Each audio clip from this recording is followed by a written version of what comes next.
but these scripts need financing to be able to have them into fruition. Right. And that's why the Commission has come up with a program like the Film Empowerment Program to ensure that we are able to put money on the table, and by that we are able to produce films. Last year, through our funding initiative, we were able to support 22 film companies in Kenya, employing over 2,200 young people. And I know we can be able to employ even much more. All we need is to come up, and I know the government is working on establishing a national film fund, which will see to it that producers are able to access financing. And at the same time, as Kenya Film Commission engages banks, insurance companies and others, we put a financial infrastructure in place to support the film industry so that we are able to tell stories without any limitations. Right. Timothy, a question has just come in, you know, within those lines. Someone is asking that in 2020 to 2022, the KFC boosted the film industry output by grant funding projects, and the fund has dried up since. And now that filmmakers have been self-funding a lot of late, is the Commission considering revisiting their funding model and hopefully triple films output and build hope in the sector's economic viability come 2025 onwards? I like that question, but the person very nuanced. The person who has sent out that question, I just want to correct the person that the program is still in place. It has not dried up. Okay. We, as I said, last year alone we were able to fund 22 projects, and in a very short while we are going to send out another call.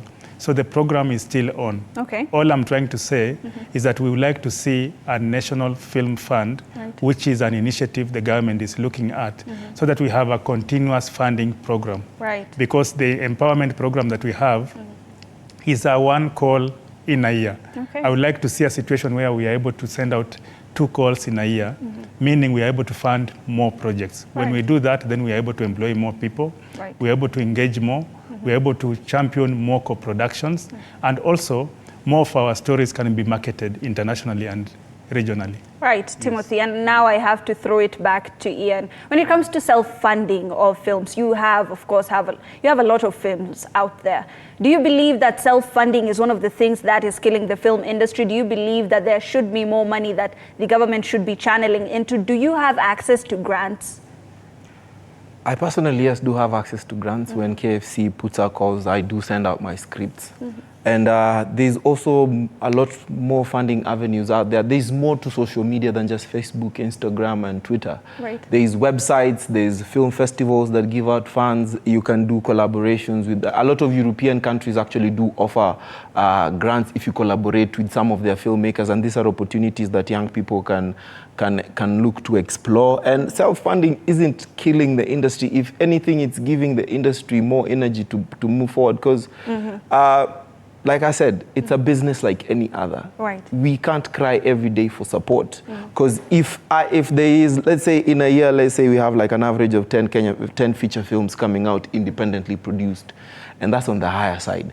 But I'm just hoping, like, let's say if in a year we can have like 50 self-funded films in Kenya, and they're all premiering in theaters, we can have the scenarios that we have in Nigeria, where big studios in Hollywood are afraid to premiere their films on the same day as local films in Nigeria.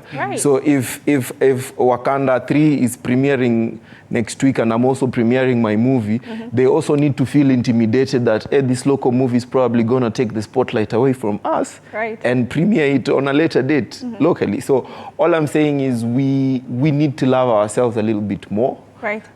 Tunafaa tuachane na colonization of the mind yenye inafanya unafikiria entertainment ya wengine kutoka majuu is better than yours. It's better quality, I'm not disputing that. It's well done, but we are talking about 100 years of film history that we are trying to compete with. And we have our industry that's like 20 years or 25 years old at most, you know. And we're really, and the equipment right now that's out there, equipment yenye inatumika Hollywood ndio iko hapa town.